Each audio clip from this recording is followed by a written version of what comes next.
Sobat sehat bahagia yang tercinta, karena saat ini suasana Pilpres dan Pemilu, saya akan mencoba menganalisa ketiga calon presiden kita, Anies Baswedan, Prabowo Subianto, dan Ganjar Pranowo, dari sisi psikoneurohormonal dan genetik berdasarkan informasi riwayat hidup dari ketiga calon presiden itu. Ini dasarnya adalah bahwa sikap perilaku seseorang termasuk sikap politiknya itu sebagian besar ternyata dipengaruhi oleh genetiknya. Artinya faktor keturunan sangat berpengaruh dibanding pengaruh lingkungan. Korelasi antara sikap pandangan politik orang tua dan anak-anak itu lebih banyak berasal dari faktor genetik yang diturunkan dari orang tua dibandingkan dengan pendidikan dalam keluarga. Selain itu, pengaruh hormonal itu mempengaruhi kepribadian seseorang, termasuk dalam pola atau corak kepemimpinannya. Kalau memang itu seorang pemimpin, ya. Tingkat hormon oksitosin misalnya yang terkait dengan rasa percaya dan rasa keterikatan dengan lingkungannya atau orang lain, itu dapat memengaruhi tingkat kepercayaan seseorang pada orang lain tersebut. Jadi hormon oksitosin ini berperan mempengaruhi kira-kira tingkat kepercayaan seseorang kepada orang lain itu besar atau tidak.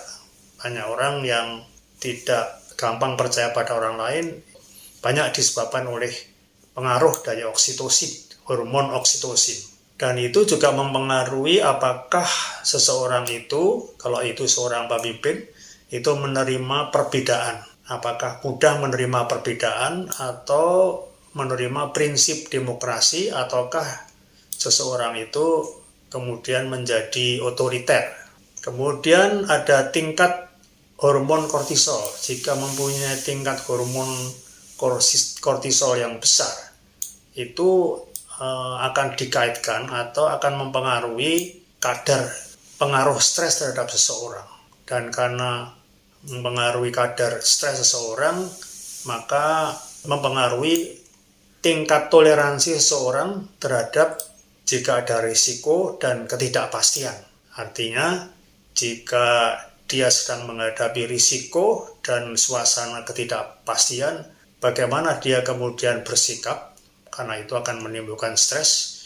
Kemudian apakah tingkat toleransinya bisa lebih baik di dalam menghadapi situasi yang berisiko dan situasi yang tidak pasti itu.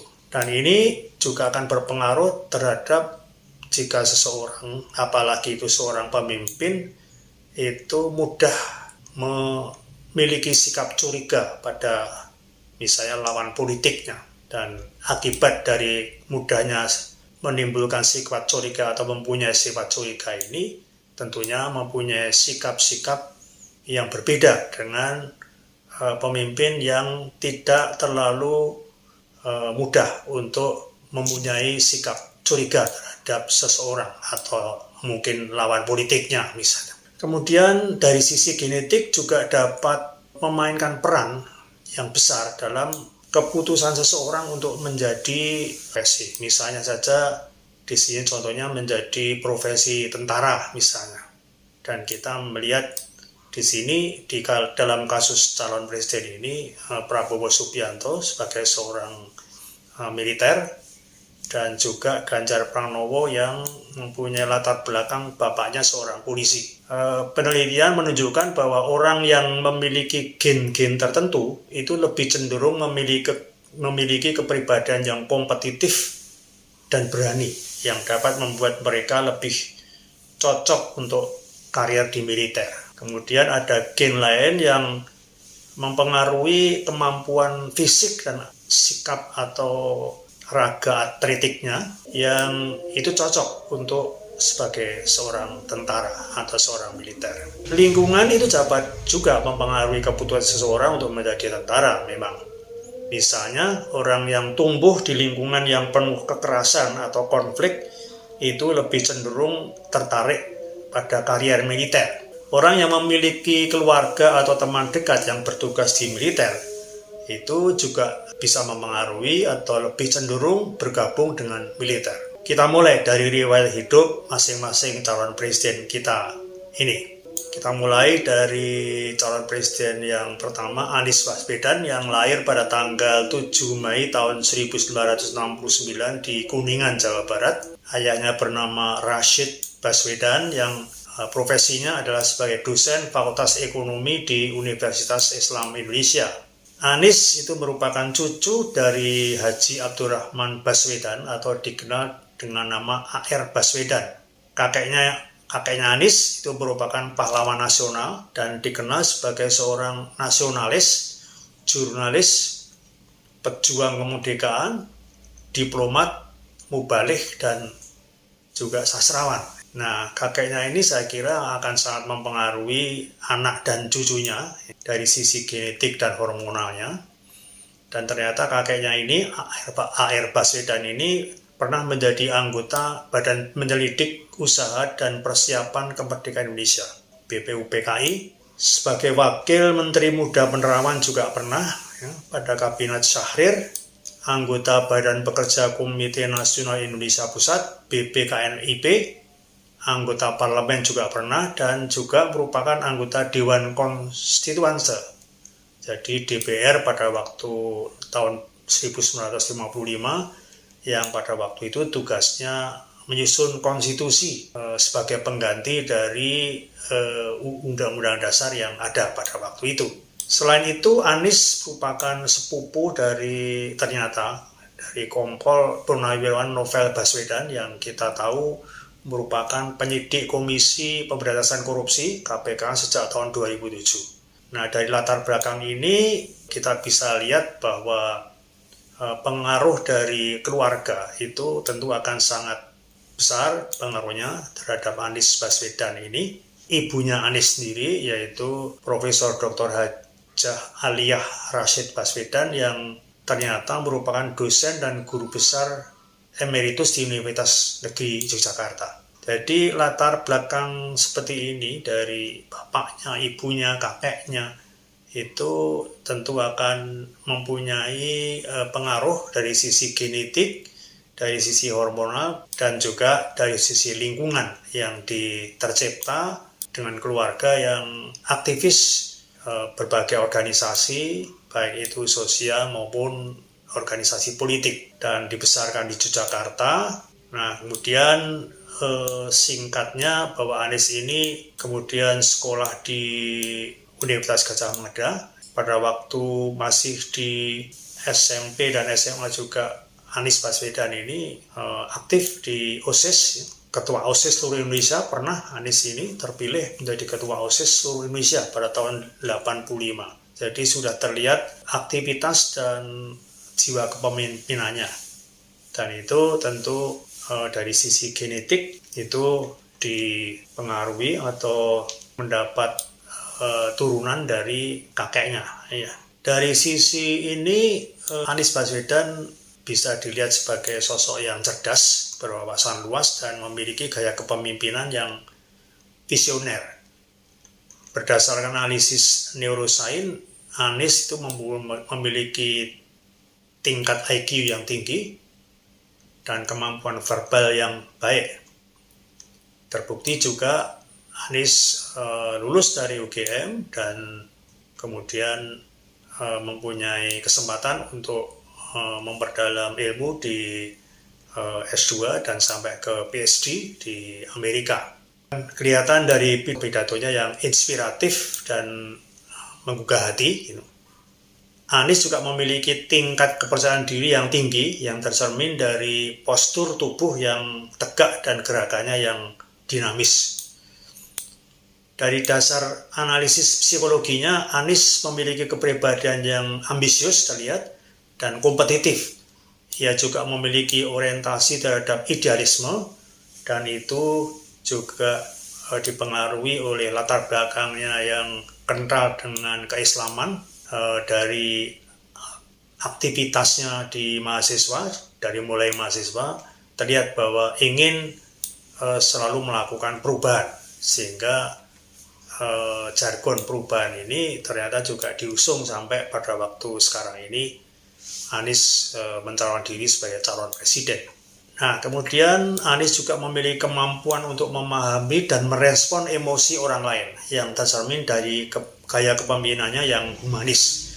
Saya kira ini juga hasil dari lingkungannya sebagai orang dari yang kental dengan budaya Jawa dan Jogja. Dan Anies juga memiliki keunggulan dalam hal visi dan misi yang progresif. Ia juga dikenal sebagai sosok yang peduli ya, terhadap masyarakat, dan hal ini dapat menjadi daya tarik bagi pemilih yang menginginkan sosok pimpinan yang visioner dan memiliki hati untuk rakyat. Calon presiden yang kedua yaitu Ganjar Pranowo. Ganjar Pranowo dilahirkan dari keluarga sederhana di sebuah desa yang di lereng Gunung Lawu, Karanganyar, dari ayah bernama Parmuji Pramudi Wiryo dan ibu bernama Sri Suparni. Lahir dengan nama Ganjar Sungkowo, ia merupakan anak kelima dari 6 bersaudara. Ayah Ganjar Pranowo ini merupakan seorang polisi dan sempat ditugaskan dalam operasi penumpasan gerakan PRRI di Sumatera Tengah, Sumatera Barat, Riau, dan Jambi sekarang ini. Nah, dari situ kita bisa melihat bahwa Ganjar Pranowo mempunyai gen atau mempunyai turunan seorang yang atau ABRI waktu itu, seorang polisi yang ternyata juga ikut di dalam operasi militer penumpasan gerakan PRRI. Dan jiwa itu saya kira akan mempengaruhi menurun kepada sosok Ganjar Pranowo. Nah, Ganjar Pranowo sendiri dikenal sebagai sosok yang cerdas, karismatik, dan memiliki gaya kepemimpinan yang tegas. Berdasarkan analisis neurosains, Ganjar memiliki tingkat IQ yang tinggi, lulusan UGM, dan kemampuan verbal yang baik. Hal ini tercermin dari pidato-pidatonya yang jelas, lugas, dan mudah dipahami.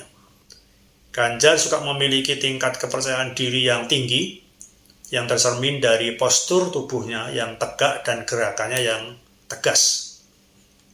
Berdasarkan analisis psikologi, Ganjar memiliki kepribadian yang ambisius dan kompetitif. Itu dari riwayat hidupnya yang meskipun berasal dari keluarga yang tidak kaya, tapi kemudian usahanya membuat Ganjar ini bisa lulus dari UGM dan melanjutkan S2 dan bahkan aktif di politik dan sukses di situ. Ia juga memiliki orientasi terhadap prestasi dan ingin selalu menjadi yang terbaik. Hal ini tercermin dari karyanya yang cemerlang, baik di dunia politik maupun birokrasi. Kita ketahui Ganjar mantan gubernur Jawa Tengah. Ganjar juga memiliki kemampuan untuk memahami dan merespon emosi orang lain yang tercermin dari gaya kepemimpinannya yang humanis. Berdasarkan analisis neurosains, Ganjar memiliki potensi untuk menjadi pemimpin yang efektif di masa depan Indonesia. Ini karena Ganjar memiliki kemampuan kognitif yang tinggi, yang dapat membantunya untuk memahami dan menyelesaikan masalah-masalah kompleks yang dihadapi Indonesia. Ganjar juga memiliki kemampuan untuk memimpin dan memotivasi orang lain yang dapat membantunya membangun bangsa yang kuat dan bersatu. Ganjar Pranowo memiliki keunggulan dalam hal rekam jejak dan pengalaman birokrasinya. Ia juga dikenal sebagai sosok yang ramah dan dekat dengan rakyat, dan hal ini dapat menjadi daya tarik bagi pemilih yang menginginkan sosok pemimpin yang berpengalaman dan memiliki hubungan yang baik dengan rakyat. Calon presiden yang berikutnya adalah Jenderal TNI Purnawirawan Haji Prabowo Subianto Joyo Hadikusumo, yang merupakan anak ketiga dan putra pertama yang lahir pada tanggal 17 Oktober 1951, yang ayahnya adalah Sumitro Joyo Hadikusumo, yang saya kira semuanya tahu pernah menjadi Menteri di kabinet Bung Karno pada waktu tahun 50-an, Pak Harto menjadi presiden. Berasal dari Kebumen, Jawa Tengah, Sumitro Djahadikusumo merupakan seorang pakar ekonomi dan juga politisi PSI atau Partai Sosialis Indonesia yang saat itu baru saja selesai menjabat sebagai Menteri Perindustrian di Kabinet Nasir pada April tahun 1952. Sedangkan ibunya berasal dari Manado, Dora Mari Sigar atau yang dikenal dengan Dora Sumitro. Beliau merupakan seorang wanita Kristen Protestan berdarah Minahasa. Prabowo merupakan cucu dari Margono Djahadikusumo, yaitu seorang pendiri Bank Negara Indonesia (BNI) dan juga sebagai Ketua Dewan Pertimbangan Agung yang pertama. Keluarga Djahadikusumo merupakan keturunan ternyata dari Raden Tumenggung Kertanegara yang merupakan seorang panglima Laskar Pangeran Diponegoro. Dari situ kita juga bisa analisa Prabowo ini memang nenek moyangnya berasal dari panglima Laskar yang bertempur melawan Belanda pada waktu itu. Dan ternyata Prabowo mempunyai seorang paman namanya Kapten Subianto Djahadikusumo yang merupakan seorang perwira tentara keamanan rakyat yang telah gugur pada pertempuran Lengkong pada Januari 1946 di Tangerang. Jadi dari lingkungan itu bisa dilacak dari sisi genetik Prabowo memang mempunyai darah militer. Meskipun kemudian Prabowo banyak menghabiskan riwayat hidupnya di luar negeri karena ayahnya terlibat dalam PRRI menentang pemerintah Presiden Soekarno pada waktu itu, bergabung dalam pemerintahan Revolusioner Republik Indonesia di Sumatera Barat. Dan setelah Soekarno jatuh dan naik Soeharto, keluarga Sumitro bisa kembali ke Indonesia. Prabowo masuk ke Akademi Militer di Magelang. Dari sisi neurohormonal, Prabowo bisa dianalisa mempunyai tingkat kadar testosteron, dopamin, dan serotonin yang berpengaruh memilih sebagai seorang tentara, sebagai seorang militer, dengan tingkat testosteron yang diduga yang tinggi, itu akan berpengaruh pada peningkatan agresivitas dan risiko pengambilan keputusan yang dapat membuat seseorang itu lebih tertarik pada karier militer. Tingkat dopamin yang tinggi juga dikaitkan dengan pencarian sensasi dan penghargaan yang juga dapat menarik seseorang ke militer. Tingkat serotonin yang rendah dikaitkan dengan suasana hati yang buruk dan kecemasan. Mungkin ini bisa juga terjadi pada seorang yang memilih karier di militer. Bisa jadi tingkat serotoninnya itu. Prabowo Subianto dikenal sebagai sosok yang tegas, berani, dan memiliki wawasan yang luas. Berdasarkan analisa neuroscience, Prabowo memiliki tingkat testosteron yang tinggi yang dikaitkan dengan sifat-sifat maskulin seperti keberanian, kepemimpinan, dan agresivitas. Hal ini tercermin dari gaya kepemimpinannya yang tegas dan berani mengambil risiko. Prabowo juga memiliki tingkat kepercayaan diri yang tinggi yang tercermin dari postur tubuhnya yang tegak dan gerakannya yang dinamis. Dari analisis psikologi, ambisius dan kompetitif. Ia juga memiliki orientasi terhadap kekuasaan. Hal ini tercermin dari kariernya yang panjang di dunia militer dan juga di politik.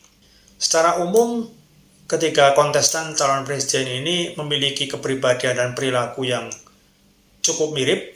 Mereka semua adalah sosok yang cerdas, karismatik, dan memiliki ambisi yang tinggi untuk memimpin Indonesia.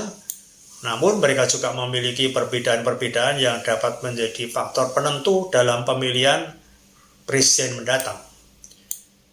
Prabowo Subianto misalnya memiliki keunggulan dalam hal popularitas dan elektabilitas. Ia juga dikenal sebagai sosok yang tegas dan berani. Hal ini dapat menjadi daya tarik bagi pemilih yang menginginkan sosok pemimpin yang kuat dan tidak takut mengambil risiko. Anies Baswedan misalnya memiliki kekuatan dalam hal kemampuan untuk berpikir kritis dan kreatif, kemampuan untuk memahami masalah-masalah yang kompleks, dan kemampuan untuk membangun hubungan yang baik dengan generasi muda. Ganjar Pranowo memiliki kekuatan dalam hal kemampuan kognitif, yaitu kemampuan untuk memahami permasalahan-permasalahan yang ada, kemampuan kepemimpinan, kemampuan untuk membangun hubungan yang baik dengan rakyat. Pada akhirnya, pilihan siapa yang akan menjadi pemimpin Indonesia di masa depan adalah pilihan rakyat Indonesia, dan rakyat Indonesia perlu mempertimbangkan kekuatan dan kelemahan masing-masing calon presiden, serta memilih calon presiden yang menurut masyarakat Indonesia sendiri paling mampu memimpin Indonesia ke arah yang lebih baik.